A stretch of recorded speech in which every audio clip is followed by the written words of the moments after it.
El silencio dentro del Banco Comercial de Madrid se rompió con el sonido metálico de los cerrojos.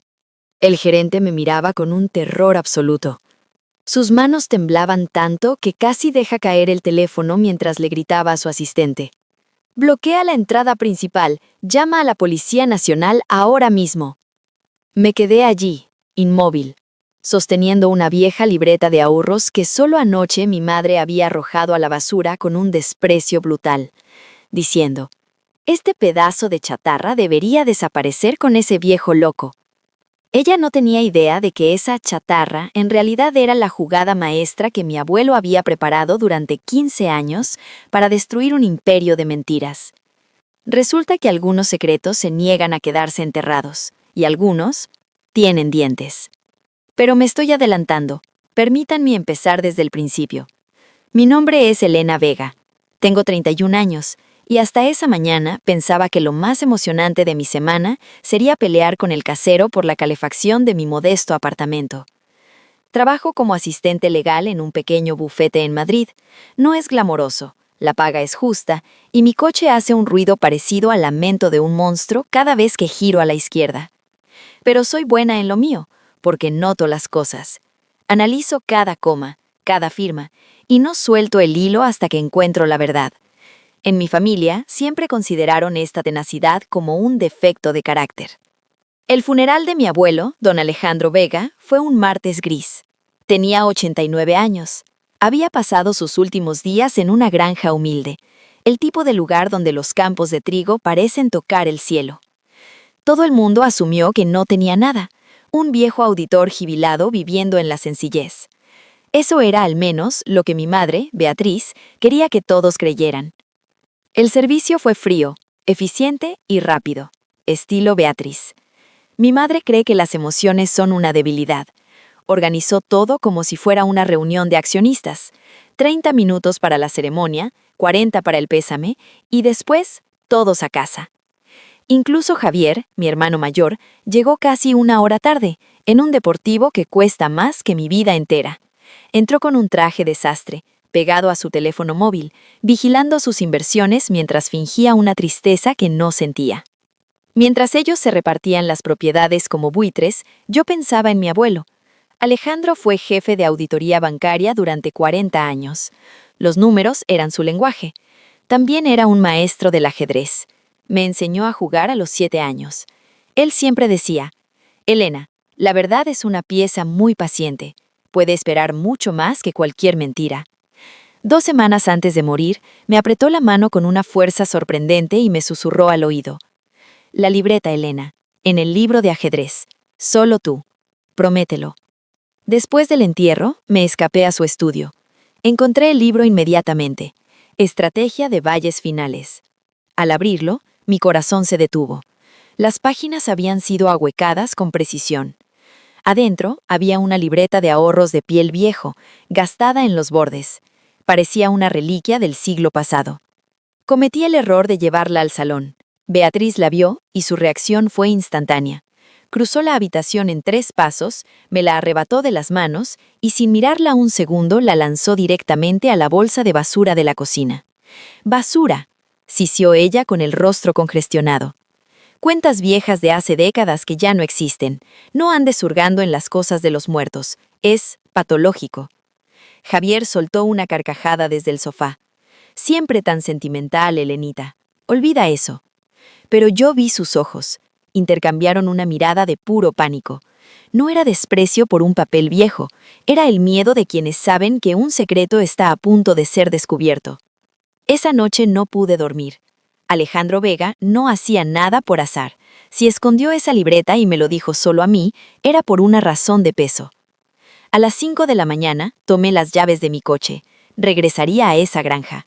Esa libreta seguía en la basura, y yo iba a sacarla de ahí para arrastrar la verdad de mi familia hacia la luz del día, costara lo que costara. El viaje de regreso a la granja tomó 2 horas bajo la luz grisácea antes del amanecer. Mantenía la radio apagada. Necesitaba pensar.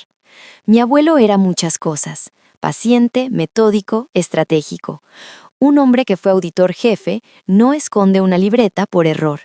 Y mi madre no arroja algo a la basura con tanta agresión a menos que tenga miedo. Llegué a la granja justo cuando la primera luz rompía sobre los campos de Madrid. Entré con la llave de repuesto que el abuelo guardaba bajo el tercer escalón del porche. Fui directo a la cocina. La bolsa de basura estaba exactamente donde la dejé. Ahí estaba yo, una mujer con un título universitario y años de experiencia legal, con los codos hundidos en desperdicios a las 5:30 de la mañana, como un mapache en ropa de oficina. Mi abuelo habría estado orgulloso, mi terapeuta habría tenido preguntas. La libreta estaba al fondo, bajo pozos de café y servilletas sucias. La limpié con la manga de mi chaqueta y la examiné. La cubierta de cuero era vieja, pero al abrirla, algo no encajaba. El número de cuenta tenía demasiados dígitos. Era un formato moderno, nada que ver con los años 60. Y entonces encontré la nota. Doblada en el lomo de la libreta había una pequeña hoja con la caligrafía precisa del abuelo. Cuenta número 9902-1478. Ellos no saben de esta. Pide el historial completo desde 2010. No confíes en nadie de la familia. Solo tú, Elena. En ese instante, mi teléfono vibró. Era Beatriz, 10 de la mañana. Su voz sonaba dulce, preocupada, maternal. Todo lo que ella no es. Elena, solo quería saber cómo estabas después de ayer, dijo ella. Esperé. Sabía que venía algo más. No te llevaste nada de la granja, ¿verdad? Todo pertenece al patrimonio ahora. Tenemos que catalogarlo antes de la venta. Mentí con suavidad. Solo un libro de ajedrez del abuelo. Por los viejos recuerdos, mamá. Hubo un silencio. Pude oírla calculando. Luego, su voz se relajó. Bien, pero no busques más entre sus cosas. Tu abuelo no estaba bien al final. Su mente se había ido. No siempre sabía qué era real y qué no. 9 horas después llamó Javier. Mi hermano, que no me contactaba voluntariamente en 6 meses, de repente quería charlar. Oye, Elena, dijo con su tono arrogante de inversor de éxito. Mamá mencionó que has estado preguntando por las cosas del abuelo. Solo relájate. Él no tenía nada. Solo la granja y muebles viejos. Recibirás tu parte y podrás irte de vacaciones. No vale la pena pelear, ¿sabes? Colgué el teléfono y me senté en mi apartamento. Beatriz llamó a las 10, Javier a las 7. Como si estuvieran coordinados. Como si estuvieran verificando cuánto sabía yo. Estaban aterrados. Trabajar en un bufete te enseña que los recuerdos se desvanecen, pero los documentos son eternos. Mañana iré al banco. Mañana sacaré a la luz lo que mi madre quiere mantener enterrado a cualquier costa. La verdad es paciente, Elena, y yo también lo seré. Conduje 2 horas hacia una pequeña sucursal en las afueras de Madrid. El Banco Comercial de Madrid había sido absorbido por una institución más grande hace años, pero esta oficina aún conservaba ese aire rancio de los años 70. Entré a las 9:15 de la mañana cargando la libreta, mi identificación y el certificado de defunción del abuelo. No esperaba nada, quizás unos cientos de euros olvidados o simplemente una confirmación de que la cuenta estaba cerrada. La joven cajera sonrió al principio, pero cuando tecleó el número de cuenta en su ordenador, su rostro se congeló. Se disculpó, hizo una llamada en voz baja y 20 minutos después, un hombre de traje impecable y sienes plateadas apareció en el vestíbulo. Se presentó como Carlos Montoya, el director regional. Me pidió que lo acompañara a su oficina privada. Sus manos temblaban ligeramente al sostener la libreta. La miraba como si fuera a estallar en cualquier momento. «Señorita Vega», dijo con una voz que pesaba como el plomo, «esta cuenta está marcada con una alerta roja en nuestro sistema desde hace 14 años. No era por nada que yo hubiera hecho, sino por su historia. El abuelo había usado una cubierta antigua para disfrazar una cuenta abierta en 2010. Montoya escribió un número en un trozo de papel y lo deslizó sobre la mesa. 2.147.832 euros. En ese momento, emití un sonido que solo puedo describir como el de alguien que se sienta accidentalmente sobre un gato. Una mezcla de jadeo y necesidad desesperada de tumbarme en el suelo. Mi abuelo, el hombre que vestía los mismos 3 jerseys desde hacía 2 décadas, tenía 2 millones de euros escondidos. Pero Montoya no estaba celebrando conmigo. Su rostro se volvía cada vez más sombrío. «Hay algo más», continuó él. «En 2015, alguien intentó acceder a esta cuenta. Presentaron documentos de poder notarial y lo que parecía ser la firma de don Alejandro, pero nuestro sistema detectó inconsistencias. El acceso fue negado y el intento quedó registrado en seguridad». Sentí la boca seca. «¿Quién fue?», pregunté, aunque ya conocía la respuesta. Montoya miró sus papeles. «La persona listada es Beatriz Vega.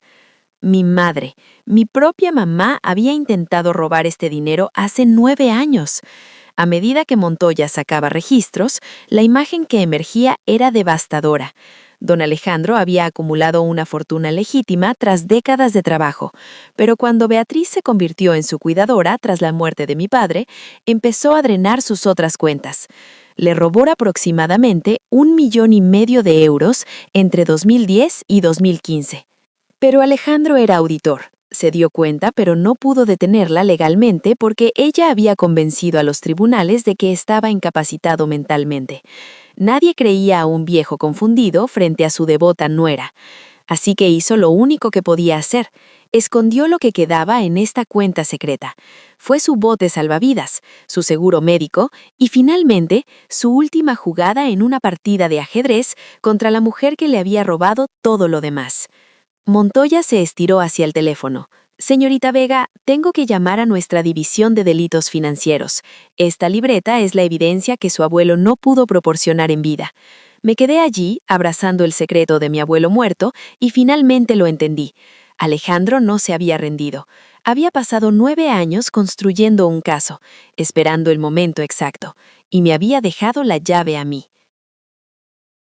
3 días después de mi visita al banco, recibí una llamada que cambió el tablero por completo. La voz al otro lado era anciana pero firme. Se presentó como Francisco Ruiz, abogado y amigo íntimo de mi abuelo durante más de 40 años. «Don Alejandro me dio instrucciones específicas», dijo. «Si él moría, debía contactarte a ti, solo a ti. Fue muy claro en eso». Conduje hasta su despacho en una zona tranquila de Madrid. Era el tipo de lugar donde los abogados todavía tienen estanterías de madera maciza y diplomas enmarcados de hace décadas. Ruiz me esperaba con una carpeta gruesa sobre su escritorio. «Tu abuelo pasó 9 años construyendo esto», me explicó mientras deslizaba la carpeta hacia mí. Sabía que nadie le creería mientras estuviera vivo, así que se preparó para el después. Abrí la carpeta con manos temblorosas. Adentro estaba todo, copias de los documentos de poder falsificados junto a ejemplos reales de la firma de mi abuelo. Las diferencias eran sutiles, pero una vez que sabías qué buscar, eran obvias. Había estados de cuenta, registros de transferencias y un diario detallado con la caligrafía del abuelo documentando cada mentira de Beatriz. 9 años de meticulosa auditoría criminal. Pero lo peor llegó al final. Una nota del equipo de la inspectora Isabel Vargas, de la División de Delitos Económicos, reveló el rastro del dinero. Javier, mi exitoso hermano, no era solo un espectador. Él había creado una empresa pantalla llamada Vega Inversiones.